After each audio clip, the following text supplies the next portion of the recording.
Hi, I'm Allison with Port Townsend Sales, and today we're gonna load battens.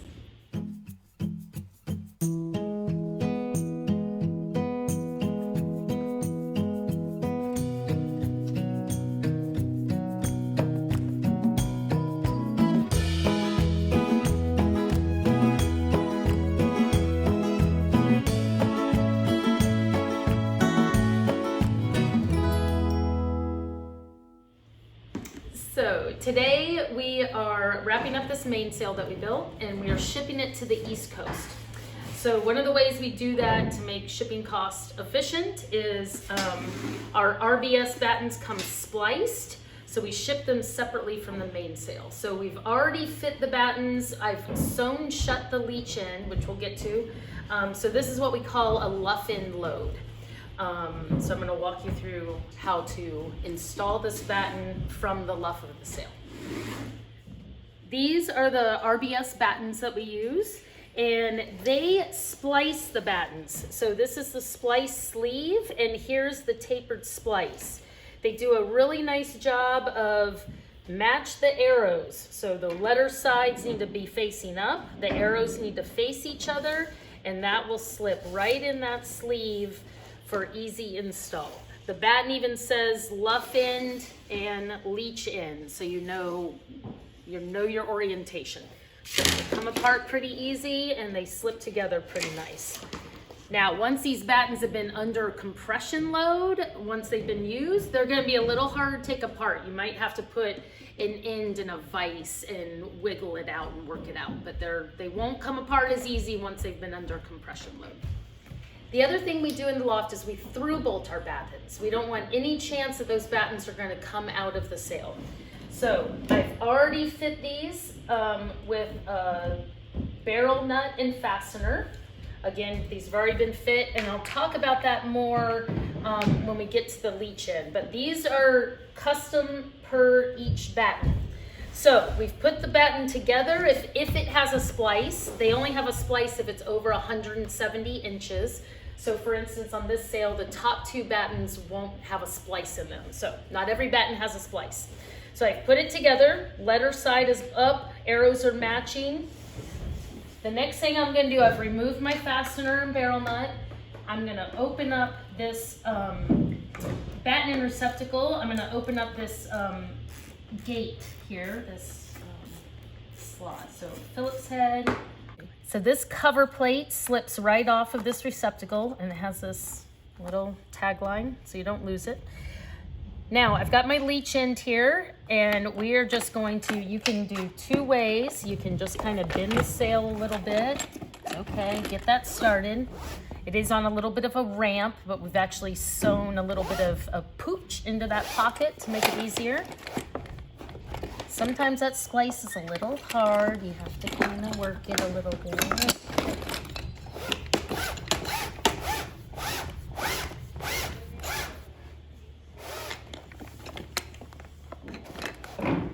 So I'm pushing that in as far as it can go. I can lift this batten keeper here to make sure that's taken up. Now, it's not shutting all the way yet, so I'm gonna move to my leech and install my fastener. Okay, here we are at the leech edge. You can see that my hole that's been prepped is not quite lined up. It gets a little thick and tight down here. Here's where I've already sewn shut and added the telltale. So I'm gonna use an awl to just kind of walk this batten back where I need it. So I've got that mostly lined up there. I think it's enough to install this barrel nut. I'll do a dry fit.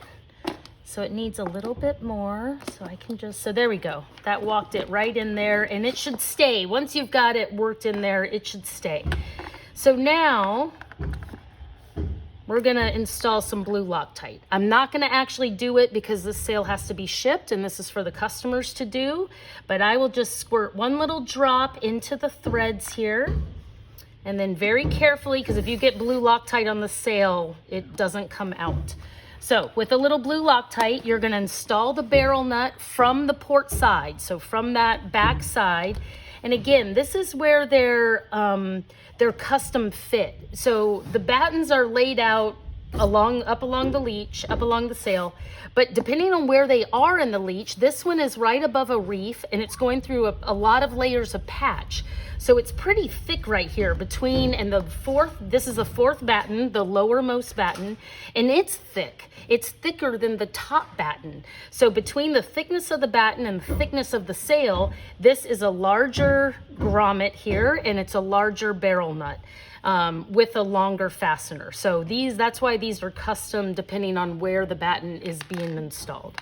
So you have your Loctite. I'm bringing that barrel nut in from the port side so that it rests on that batten.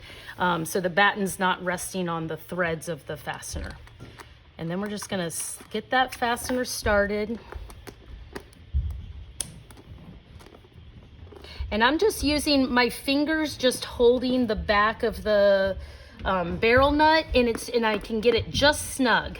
I don't need to crank down on it. I don't even need another driver on the back side to hold it. Just my finger resistance gets that snug enough, and the Loctite will help hold it in place. It's just taken a little bit of lateral load, but it's not enough to worry about. Okay, we're belayed on the leech, and now we're gonna go back to our luff end. So one of the things we love about this batten and receptacle in particular is that it is adjustable. So where I was at here, this rod is connecting this keeper. So you can see it's tightening it now towards the leech. And if I turn the other way, it's loosening. So as the sail stretches over time, we can keep tension on this batten to help preserve the shape of the sail over time. So now this is good. As long as that keeper is laying down smooth, we can get this cover plate back on. These are the Selden FA30s. And the next thing I want to do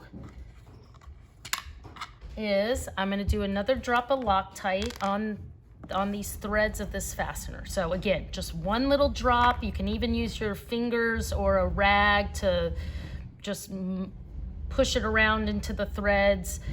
On these batten and receptacles in particular, you don't want to drop the Loctite directly in because it's just open, and again it'll seep through to the sail, and once it's in the sail it'll bleed and seep out. So for now, luff and load is complete. We put Loctite on our fastener with the keeper, and then again the last thing is to put just snug up whatever slack might be there. Now you can still see that little keeper through this little window, and there's like a little line there, so I can actually see which direction it's moving. And I can tell that I'm tightening it.